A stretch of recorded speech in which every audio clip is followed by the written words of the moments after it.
Greetings, gamer guys and gals, and welcome back to Tutorial World.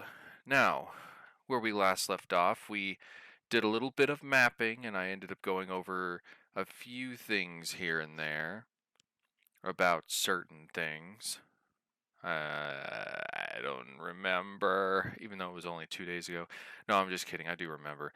We did talk a little bit about mapping. We also talked about character creation and kind of went over the hub a little bit. So today I said I was going to do events, like showing you a little bit about events. But before that, I wanted to cover the database and everything about the database. So we're going to go into the database. Excuse me. Didn't mean to exhale onto the microphone. There. So we already went over through the actors a bit. Just a little bit. I didn't go over this section down here, the initial equipment. This, after you selected like what kind of class you want your person to be, then you can actually set what weapon they have, what shield they have, like head armor, body armor, and then accessory. That's just what they're going to start off initially with. Like, obviously, they're going to start off with a weapon. You're going to give him a weapon right off the bat, and you'll probably give him maybe a body armor right off the bat. Not necessarily head. You can give him head. Not necessarily. Did not mean to say you can give him head. Get that out of your mind. You can give him head equipment or a shield or so, like most of the time you never will in any game you never start off with an accessory. But I mean, if you want them to, you can give them an accessory. But anyway, so that was this part. The traits over here, this, like you'll see traits like this on like a lot of different tabs in here. Like these traits, when you open them up, it starts off with a rate, like elemental rate, basically the element that this character has. Like say you have a fire demon as a character that you want in your party. Obviously that character is going to have fire element. Okay? So fire element 100%. I forgot you can actually give point percents and stuff too. Um, but yeah, that's what the elemental rate is, if I remember correctly. Okay, so scratch that. You're not giving him the element. You're giving him a resistance to the element. So say if you put this at 125, he'll take 25% extra damage from fire attacks. Excuse me, I didn't read that right before. I don't know why I thought that was like an element that you're giving to him. But anyway, I think that might be okay. That's attack. Sorry, I was thinking the wrong tab. But anyway, so elemental ray. This would make him weak to fire, like a little weak to fire. Or if you did 50, he'd be resistant to fire. So I mean, the same stuff will apply when you get to enemies later. So that's elemental rate. Debuff rate. This is for like it's I don't really use debuff rate that much. All I know is that it works in the same way as the element. If you say attack, put it up to 125, that means he's less resistant to having his attack lowered. That's basically what that means.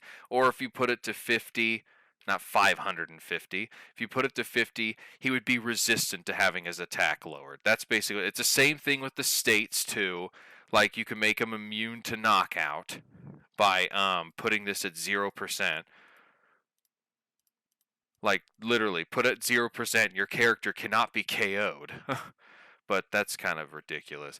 And it's the same thing with all these others, and these are extras that I haven't added yet. And state resist. State. Oh, sorry. State. I was talking about state resist.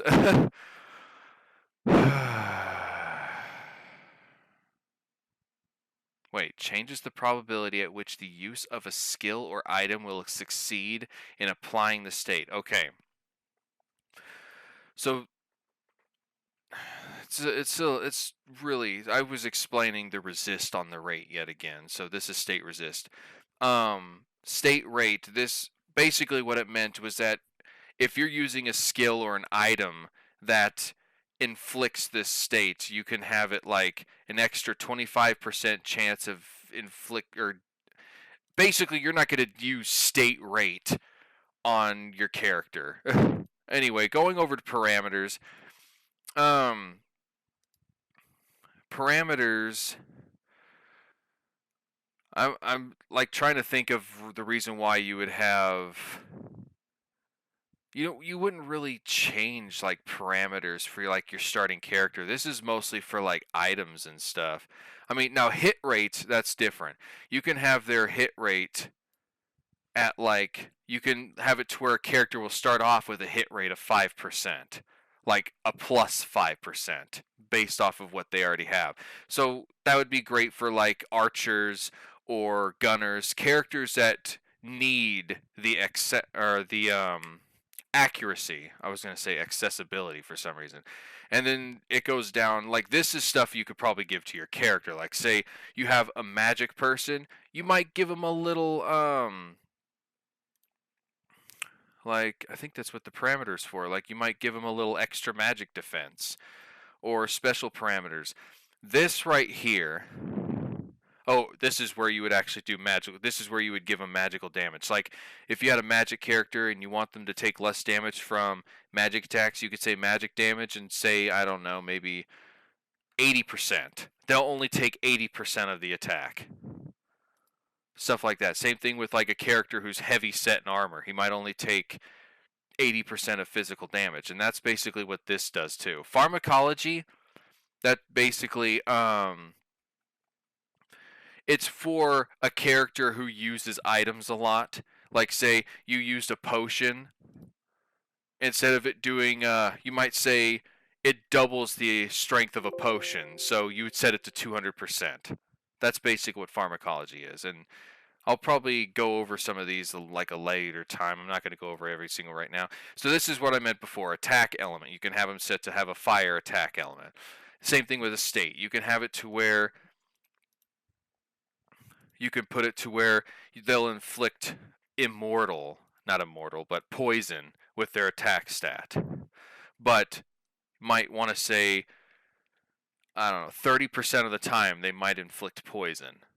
Because saying 100% of the time, that's kind of like far out there. You won't want 100% of the time. Attack speed, this just determines how fast they can attack, like their agility basically. And attack times is the amount of times the character can attack in the same turn. So then you have skill types. This is stuff you're going to do pretty often. Like for the character specifically, if he was like if he was a magic user, you'd give him the magic skill type, and you would say seal. You'd seal special skills to where they can no longer use special skills. What I did with this before in a game I was working back in a while ago, I had it to where you could start off the game with just any random male or female character. Like it would actually give you the choice. Do you want to be a male or female character? And it went like that. And then it would give you 4 classes to choose from, and I think I went with like soldier, warrior, thief, and I think it was like a gunner or something. Or maybe it was a monk and a gunner. It was something like that. But you basically cannot start off with a character that has like no class. You actually have to choose a class. So you had to go through the whole, not scripting, but events, like a series of events to change your class or change the class of that character. And then you have to like, when they change a class, like that class at the default has a certain skill type. So when you change a class, you have to change it to where when they change to this new class, it had to seal the skill type of that previous class and then add the skill type of this new class to make it to where they can no longer use, like, they wouldn't have any skills, but you know what I mean. It was a arduous process. But anyway, now add skill and seal skill is a little bit different.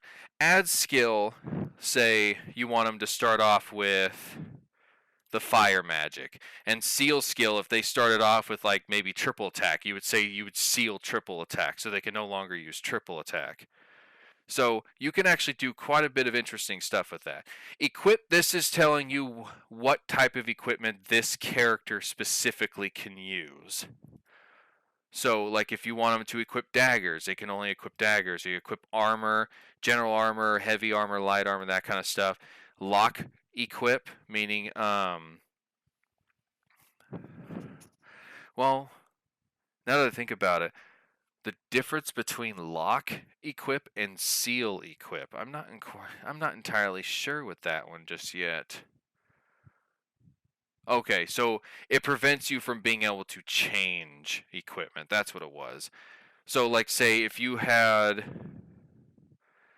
did not want them to be able to change their weapon, you can literally lock the weapon. That's something you could do too. If you created a character who's only going to be in your party for a limited amount of time, you can have them in your party and you can't, like, you can make it to where their equipment is locked. You cannot change their equipment at all. That's what that's for. And then obviously seal equip is make it to where they can't equip a certain type of item. Or if they were before, they can't now.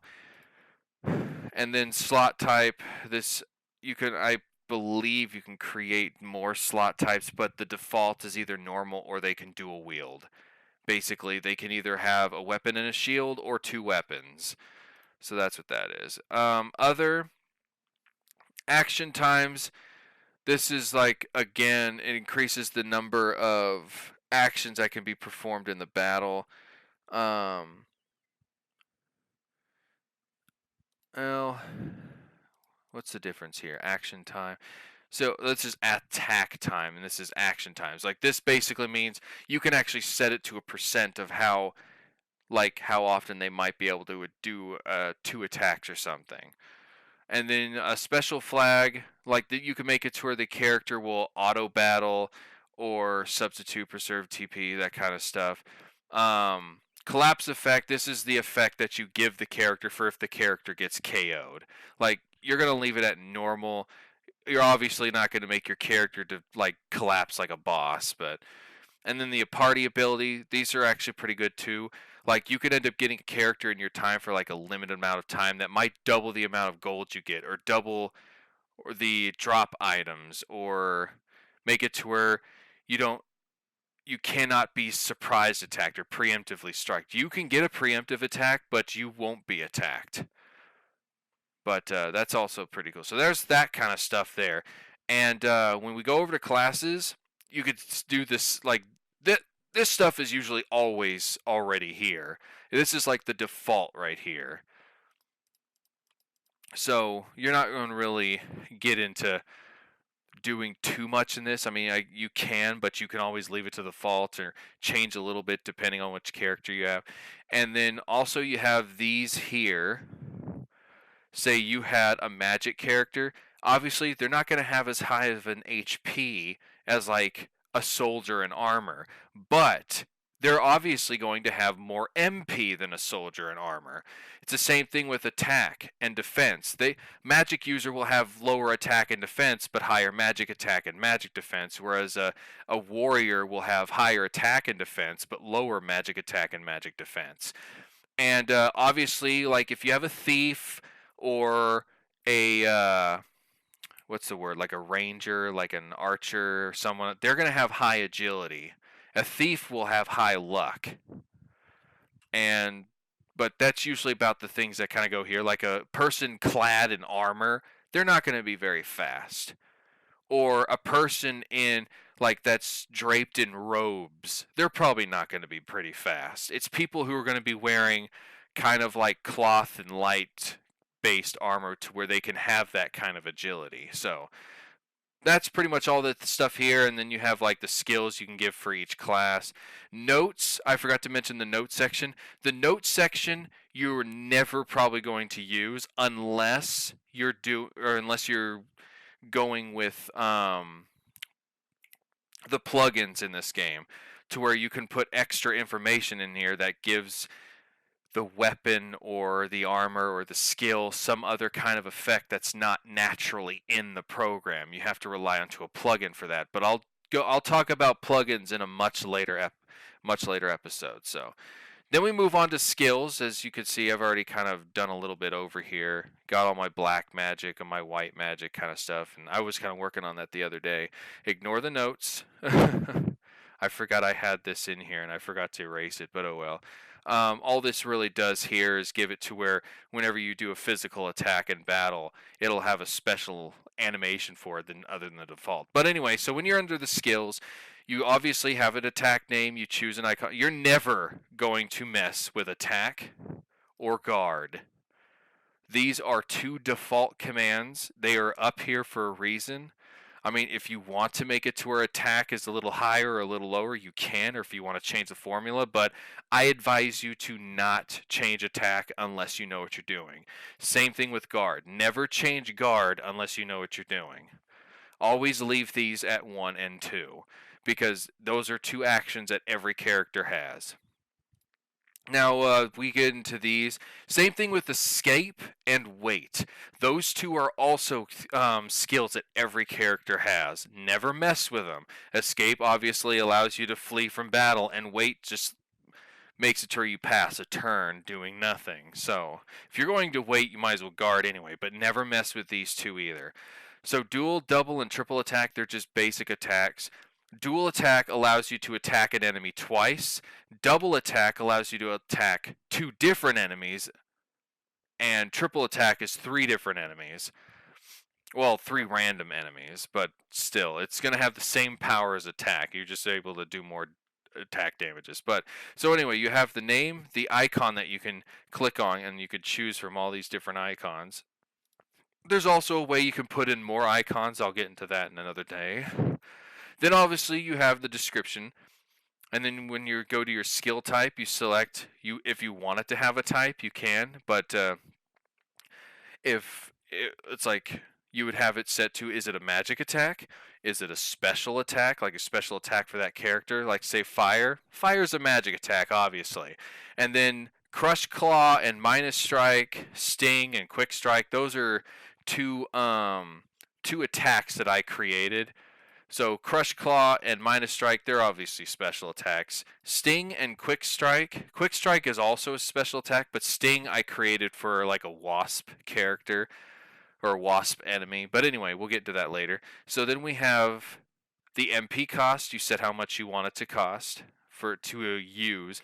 TP, if you decide to use it, you can have it cost a certain amount of technical points, I think is what it's, or technique points as they call it. Scope means this is where you choose whether you want it to hit an enemy or an ally or yourself basically. So you can have it to where it attacks one enemy, all enemies, or 1, 2, 3, or 4 random enemies, one ally, all allies, one dead ally, like you're bringing them back from KO. Same thing with all dead allies, or the user, meaning you could only use it on yourself.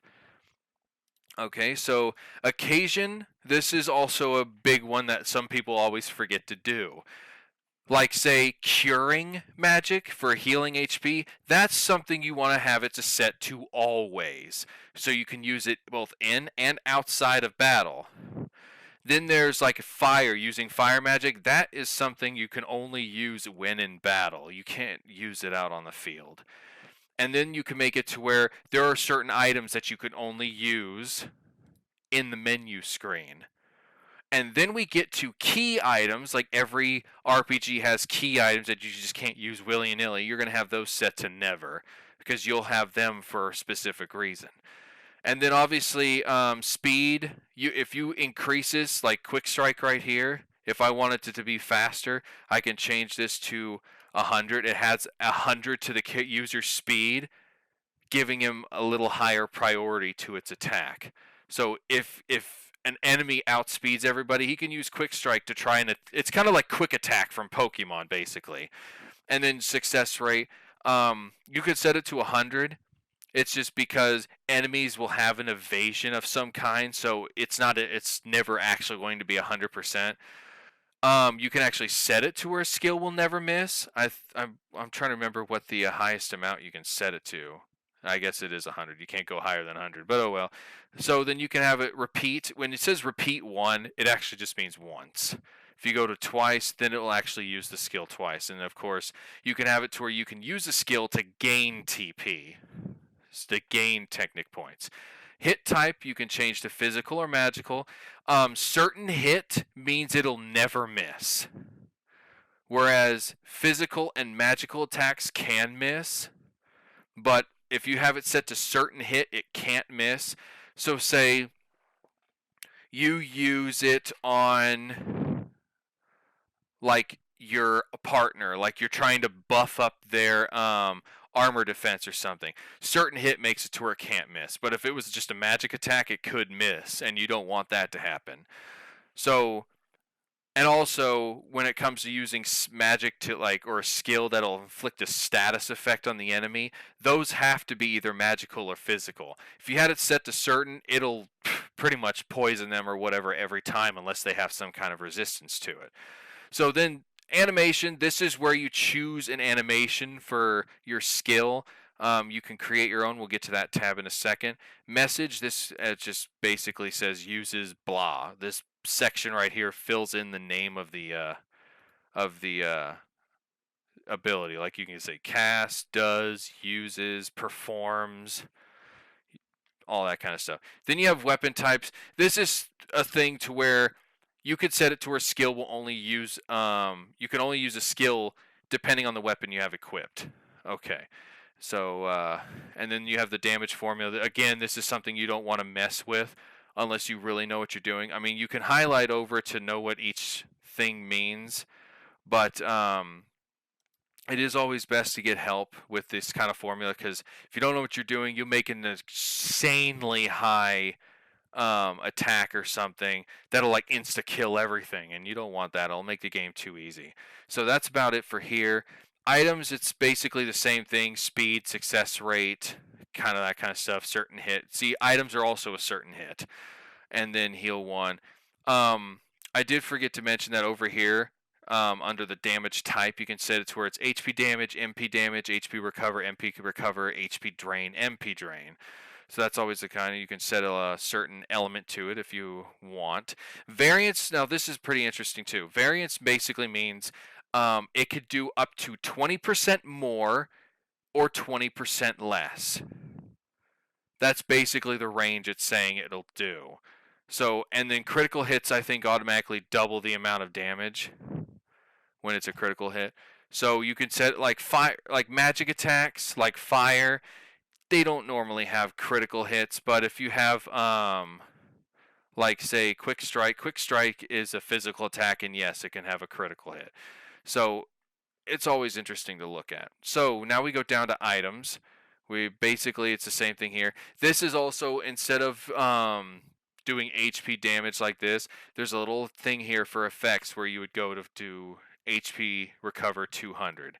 This is also, we have HP recover, MP recover, and TP gain, or TP recover as you say.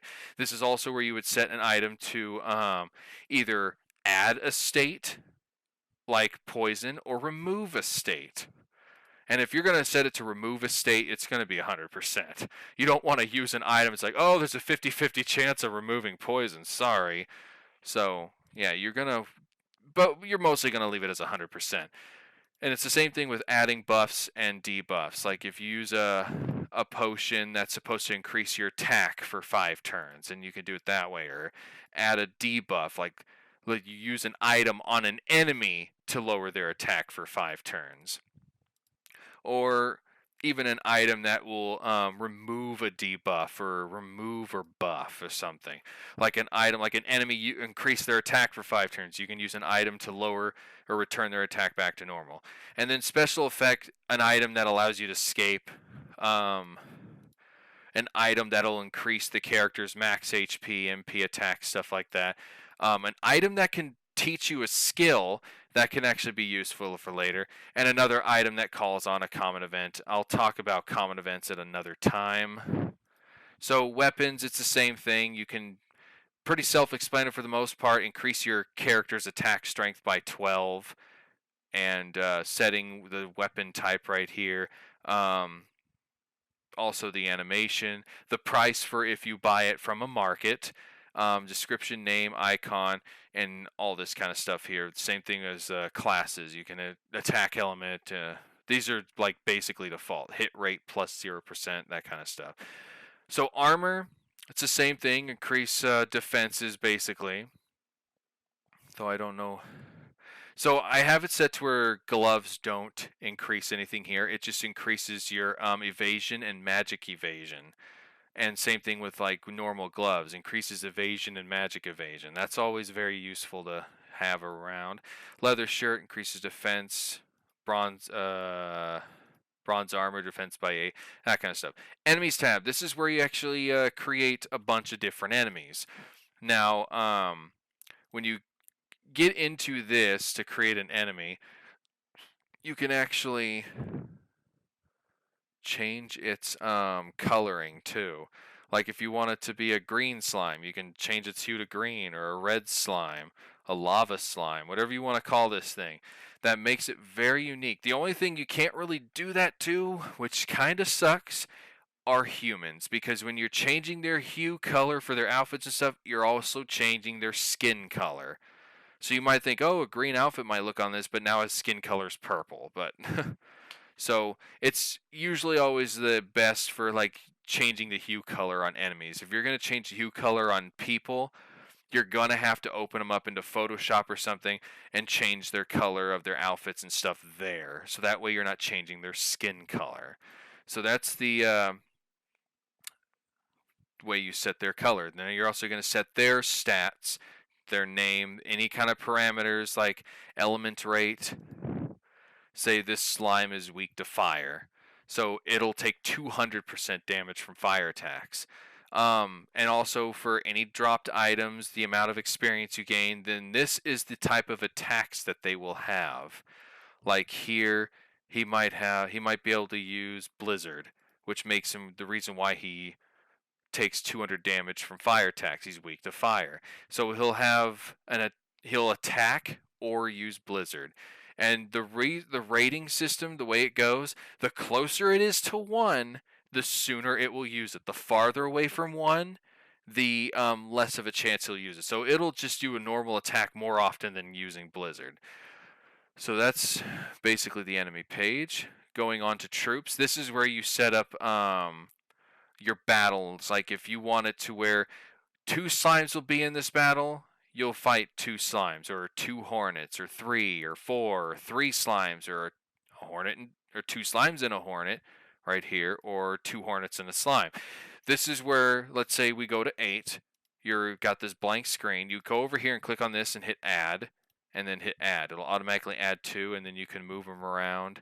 Like I have this set to side view battling, so since this is a side view battle, my characters will be over here on the right and the enemies will be over here on the left. So I always have to position them over here on the left so I can actually, my characters are facing them. If they're like right here in the middle, they're going to be awfully close. Or if they're over here on the right like this, they're going to be behind my characters. So I'll show you guys the battle system on another video as well. But this is where you would end up setting these up. And most of the time I click auto name, which it'll just put the name of the enemies in there. So if you have the name of a boss, it'll just put the boss's name. So I'm just going to remove them. All right, going down to states. This is where you could create your kinds of states. Like never change knockout, and again, never change guard. These are 2 states that are used in the game all the time. So this is where you create any kind of state. Like say if I wanted to create a state for like from Final Fantasy Tactics Advanced, there's this state called Charm. I don't know you guys. There's a state called Charm which makes it to where when you are charmed, you are now on sides with that enemy and you will attack your own allies. And vice versa. If you charmed an enemy, the enemy will attack its allies while at the same time we're attacking them. But you can actually have it set to where it'll wear off if he's physically attacked. Like you could say remove by restriction, auto removal, remove by damage. So if he was attacked, then it would be removed 100% of the time from a physical attack. That's the same thing with like I think I had it set for sleep, removed when you're physically attacked. It's just that kind of simple. And this is where you could just create your own. You can set the messages for it, the parameters for it, make it to where they cannot move. There's a little animation for sleep too, and so that's actually pretty cool. Moving on to animations. This is the area. You can actually come in here and create your own animations. Like I created my own animation here called Sting. I'll go ahead and press play. And I made one called Minus Strike. I have to say I have a lot of excuse me. I have a lot of inspiration from Final Fantasy IX. And then I don't think did I create this one? Yeah, I did. I created that one too. So you can create some pretty cool animations through, and they have a lot of default ones for you to choose from. So go ahead and get in here and like see what you can create. And so there, now we're moving on to tile sets. This you're only going to really do anything in this section when you're trying to add tiles. If somebody requests me to show you how to put in tiles and stuff, I will actually do it. But for right now, I'm not going to talk about tiles. Same thing with common events. This is just goes back into events. I'll talk about that at a later time. System is just where you can change the name of your title. Yeah, the name of your title. You can select. You can actually put how many actors you want to start off at the very beginning. Use the images for the different vehicles you can use, change the currency name, the window color. This is where you can tick to use side view battlers or battle. I do that. You can have it to where you start off transparent. So like if you start off your game and you want to have like a story going through first and they can read the story like the prologue basically, you can have it start off transparent. Show player followers. This is basically if you have other members in your party, if you have that ticked, and when you move around, it'll show your party members falling around behind you. And these basically slip damage. That's if your character was poisoned. If you have this ticked, your character will be KO'd if the poison drained all its health. Same thing if you walked over spikes and it dealt damage to you, you can actually be KO'd from floor damage. Display TP in battle. This is like if you really actually want to use the TP in your game, you can have it displayed in battle as well. And experience for reserve members. This basically means, let's say you have 5 party members, but you're only able to use 4 in battle. Having this ticked means the 5th person will still get some experience, even though they weren't in the battle. So this is where you can have for magic skills, you can have magic set for whenever you use a magic skill, a certain animation plays. Excuse me. This is where you just change the music for certain types in the game. The title, the battle, victory, if you're defeated, game over, and then the 3 vehicles. This is the sound effects for the game. When you're playing the game, you can change the sound effects to your liking. This was a little... This basically is for side view battling. You can make it to where bare hands, it'll look like they're thrusting their fist forward, or a dagger, a katana, anything that's swingable, they'll swing it. Anything that shoots, they'll basically fire something at them, and it'll have the images and stuff right here. I'll get into that in another time as well. This is just where your player starts, and any of these. This is where you choose how you want your title screen to look. I just chose the world map because I thought it was cool. But you can go like tower, knight, devil, dragon, all this kind of stuff, or even a city or a horror. So if you're going to create like a horror game, this could be a good image for you. Whew, starting to go a little run on low on breath. And you could say draw game title, which basically means it'll show the title string. What does that even mean? I think it just draws the name of the title on your... Yeah. Like if you created your own image that has the title of the game in it, you can then untick this and it won't put in tutorial world or something. It'll have a picture that you put in there with your own title onto it. So that's actually pretty interesting too. Then types, this is where you add or remove elemental types, skill types, weapon types, armor types, and equipment types. So it's pretty self-explanatory. If you want to like add a cannon, you can add a cannon to the weapon types. Terms, this is where you want to change the terms if you so wish. I don't really do anything like that. Um, I usually always leave this stuff the same. It's like level and level's abbreviation, obviously. Hey, but you can change these if you didn't want it to say attack. You can make it say um, go forward or something stupid like that. But or guard, you can, instead of saying guard, you can say defend, stuff like that. If you so wish to change any of this too. Same thing with these types down here. This right here, this is where you can actually change certain things the way they say it. Like you can have this always dash. You can actually remove that to where the character won't dash all the time. Uh, these I think are just really menu and text stuff. Like saying, if you don't want the save message, if you don't want it to say save to which file, you can change it to where, like, do you wish to save, or which file do you wish to save to, or choose a file or something like that. That's basically all that is. So I'm just gonna hit cancel. I didn't really change anything. So now we're back to here. I know I've already gone on for quite a while, but I did say I would go over events too. So let's go ahead and just click any random spot. This is our event screen. So let's say we wanted to create an NPC. So we would go down to image. Let's just go down to people 1. We'll choose, how about this old guy right here? We're just going to choose an image of this old guy. So there he is. He's got an old guy.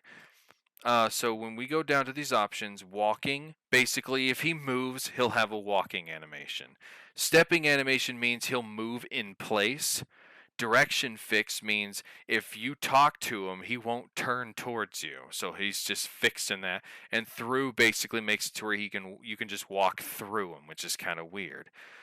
So if anytime you create a character, your priority will be same as character. They're not going to be above, they're not going to be below. They're going to be on the same level as you. The trigger button means if you walk up to him and you press the action button, then you'll talk to him. Player touch and event touch, I think, basically means if you walk up to him and just kind of bump into him, like you push into him a little, he'll automatically start talking. Auto run and parallel process is something meaning as soon as you're on the screen, it will start. The difference between parallel and auto run is that in parallel, you can actually still kind of move around. But like you can move around in between messages, but auto run means your character is stuck and cannot move unless you force him to move. So he's just gonna be left his action button. Autonomous movement basically means random. He'll just move in a random direction or something. And if we do custom, we could do route, and we can actually create a path for him to follow all the time. So we're just going to leave that on fixed. You're just not going to make him move.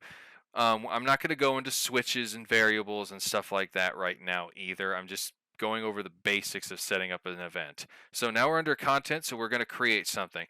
Let's say when you go up to him, you're going to want him to say something. So when you want a character to talk, you first open this, stay on the tab 1, click on show text.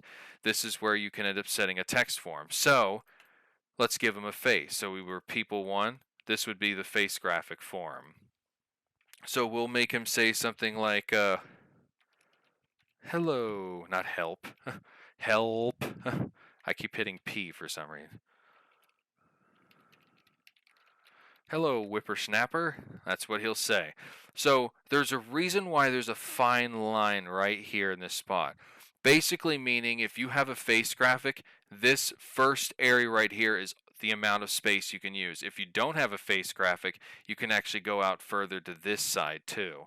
So since I like to use face graphics in my game, not everybody does, but I like to, so there's just a limited amount of space here. Now this tells you if you want it to have a windowed background, a dim background, or a transparent. Transparent, basically, it's just going to look like text on a screen. Dim background is going to be kind of a see-through black window, and that the text will be on, and window obviously is going to be create a window. And this just tells you the position.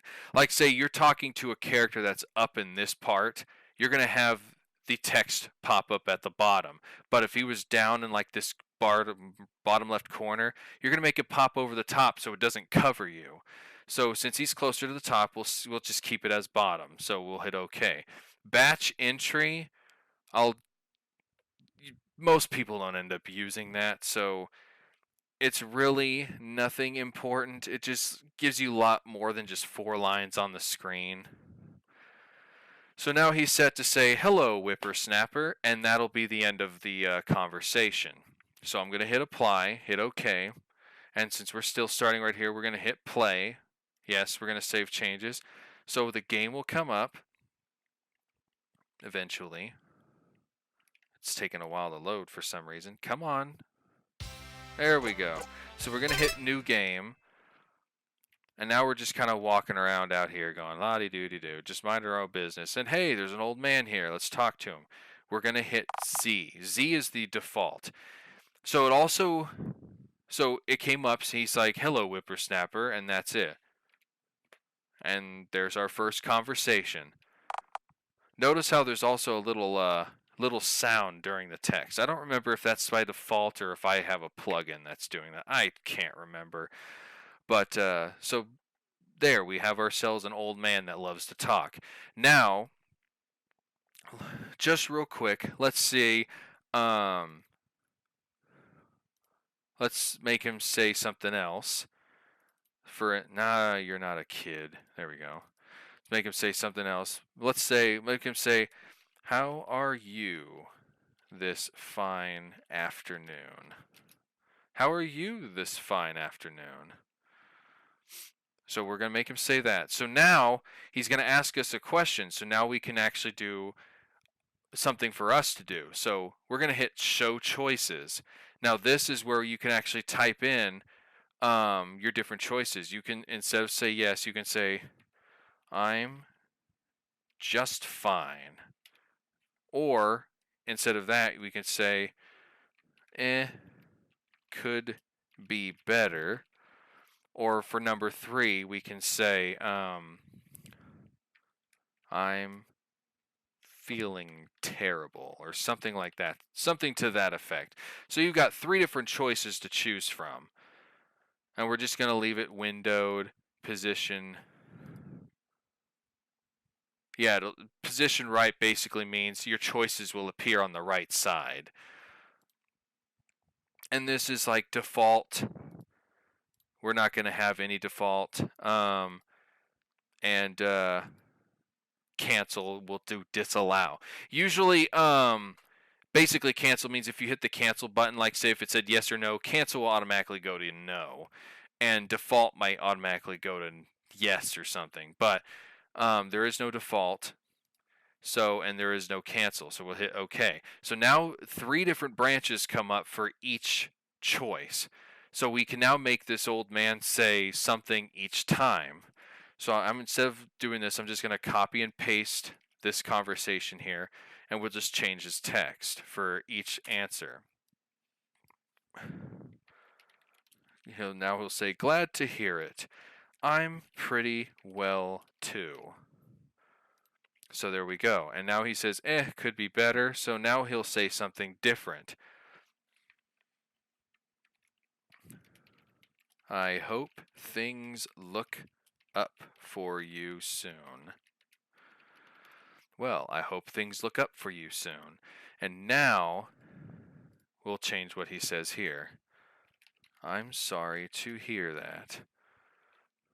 I forgot. There's supposed to be 2 R's here. I didn't really forget. I just can't type sometimes. I'm sorry to hear that.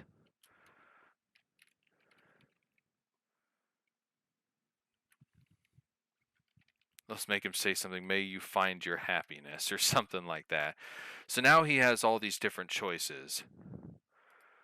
So now we hit OK, hit apply, all that good stuff. We'll bring the game back up, and we can now talk to him to get different responses. Hello, whippersnapper. How are you this fine afternoon? So now we can choose our different choices. I'm just fine. Glad to hear that. I'm pretty well too. And now we can this is how you can make sure everything works just fine. Well, I hope things look up for you soon. Hello, how are you? I'm feeling terrible. I'm sorry to hear that. May you find your happiness. And there we go. So now we've got some basic NPC stuff.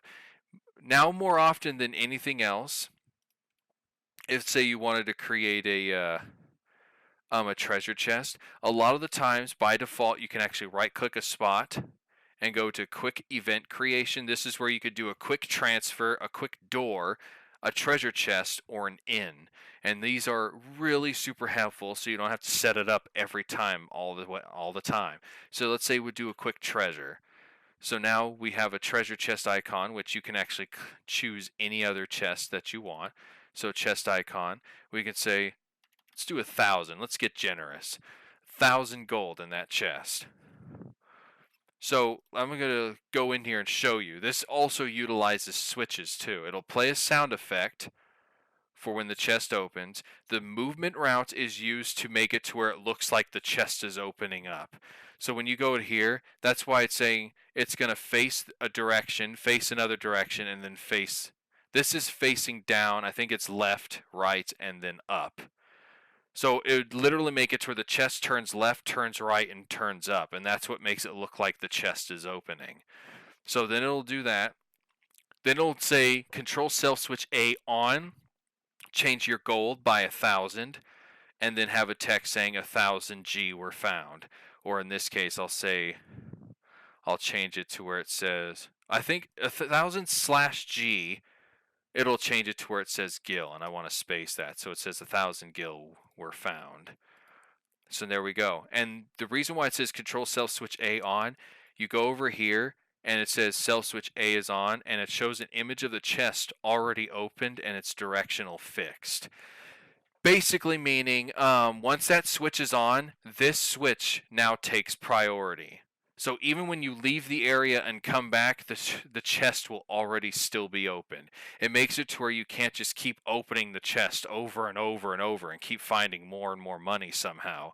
It's not like some magic spawning money chest. Magic spawning money chest.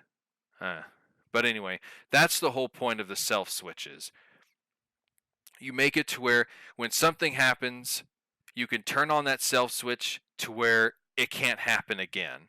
It is now stuck this way. And self switches are amazing because they are unique to just that event only. You can have as many self switch A's turned on for like 500 different events. They are only used for that one event. It's that purpose only. So these switches, however, are used throughout the entire game. So when it comes to making chests or transfers or whatever, never use just a regular switch for any kind of chest because it's a waste of a switch slot. Always use self switch A. So I guess we'll talk about these other two conditions. The item condition is basically the event will only happen if a certain item is in your party, that's where key items come into play. So if you had let's say you had, let's for instance say this potion here is your key item. This now will only activate if you have a potion in your inventory. Or this will only happen, let's say you had actor number 4 in your party. That's the whole point of these. And they're very useful. I'll go over stuff like that later on when we get into more advanced event creation and stuff. And I will end up going through variables and switches at a time. Variables especially because they are a lot more confusing than switches. Like say, I can actually create a clock system with variables. But again, I will go over that another time. So this was basically your simple chest that you can easily create every time so simply.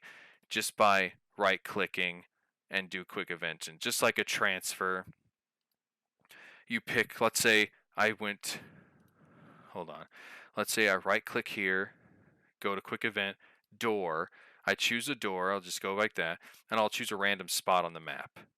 So I'll show you what that does. But you can also go to a different map if I had one. So now, just to make sure, we're gonna open this chest. Just got 100 gil. That's pretty cool. And now you can't do anything with it anymore. So now, when I go into the store, I just now randomly appeared over here because this is where I set my exit point to. So that's transfers. That's how quick transfers work. Say if I went to this, created new, left it as map 2 or something, just kind of grabbed this paintbrush and made it all grass as well. Now say if I wanted to change that, open it up, instead of transfer player to that spot on the map, I can edit it. Instead of on this map, I can click map 2 and click here. So now whenever I go into that door, it'll take me into that new map area. So now I'm over here, and there's nothing I can do over here. So that's how you would end up setting an event to take you into like a building or something. You just got to remember to put one back out in front of this door, so when they exit, they'll be right here. Oh, excuse me. But anyway, so that's a little bit on events. They're pretty easy when setting up. I mean, I will go over more eventually at another time, because like there's so many other things to these events that you can have going on, and a lot of these you won't be like, oh, I'll walk up to it and activate it. No, a lot of these will end up being used for like a parallel process of some kind. So like shaking the screen, or showing a picture, playing music, that kind of stuff. Speaking of music, if I wanted music to be in this, I right click, go to edit on this map, and you can have an autoplay BGM, and you can select which BGM you want to play. One that I like listening to before was Lonely Departure. So now whenever I play this, it'll play that song Lonely Departure here, which I always found it to be more like an overworld kind of song. So now we've got music playing here. So that's how you can automatically set music to these kind of things. Ooh. Alright, so that was the basic tutorial for today. So we basically covered everything that you can find in the database, and we also covered a little scripting. I know this episode ran a little long. It ended up taking me a little longer to talk about the database than I had originally planned. But I didn't want to make an entire video just talking about the database. So I wanted to put at least some event stuff in here. And hopefully this stuff is kind of helping you out to where you understand the program a little better. So I'm not sure what I'm going to talk about next time yet. If you guys have any ideas on what you want me to go over, I will be more than happy to read your comments, to see what you guys want me to talk about next.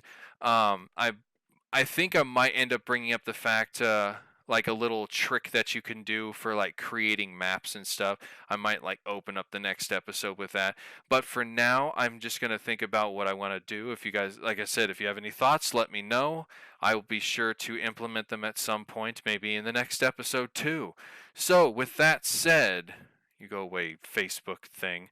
With that said, I hope you guys enjoyed this tutorial. I hope you enjoyed this series so far, and I'm going to keep going with it. But please be sure to like and subscribe if you enjoyed watching this so far, and just give me some comments down below and your thoughts and like what you want to see.